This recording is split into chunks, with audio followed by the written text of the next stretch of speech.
नमस्कार बच्चों, आप सभी का स्वागत है। तो हम देख लेते हैं 12th फिजिक्स के अर्धवार्षिक परीक्षा के ऑब्जेक्टिव सॉल्यूशंस। और तो इसमें ई तीव्रता वाले विद्युत क्षेत्र ई में जो है आवेश क्यू को रखने पर बल का मान कितना होगा, बच्चों सभी को पता होगा। इसमें F = Q आएगा। समांतर में संधारित्र की प्लेटों के बीच में कुचालक माध्यम यदि भरते हैं तो इसकी जो धारिता होगी वो बढ़ती है।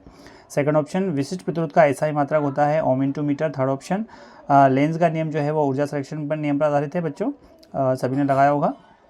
इसके बाद एक पूर्ण चक्र में प्रत्यावर्त धारा का औसत मान जो होता है बच्चों 0 होता है। गोली दर्पण की फोकस दूरी F और R में संबंध जो होता है वो R = 2F होता है। यहाँ पर ध्यान रखें। अगला क्वेश्चन आपका यहाँ पर आ रहा है।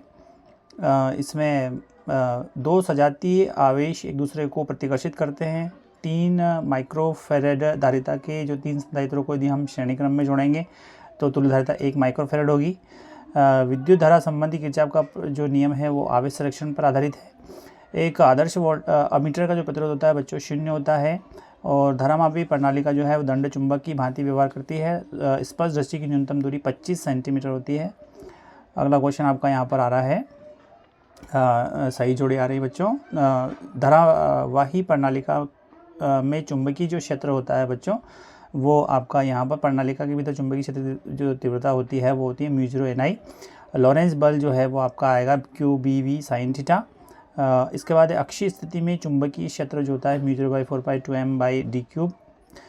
चुंबकीय आघूर्ण जो होता है NiA आएगा। और निर्वात में चुंबकीय तरंग की जो चाल होती है वो 1/√ε0 × μ0 होता है। और विस्थापन धारा यहाँ पर आ जाएगा बी ऑप्शन। अगला क्वेश्चन आपका यहाँ पर आए जो है सत्य असत्य कथन है। इसमें सभी सत्य है, पांचों सत्य है बच्चों, आप लगा लें।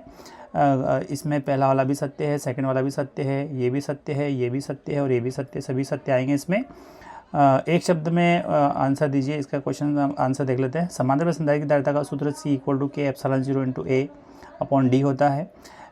विद्युत शक्ति का ऐसा मात्रक वाट होता है, इसको W से निरूपित करते हैं। चुंबकीय आघूर्ण की दिशा जो होती है S से N की ओर होती है। प्रेरकत्व का जो ऐसा ही मात्रक होता है वो हेनरी होता है। और इसके बाद आता है आपका दृश्य धारा की आवृत्ति का जो मान होता है वो 0 होता है बच्चों। ये सभी ने लगा दिए होंगे। Thank you very much for watching this video बच्चों।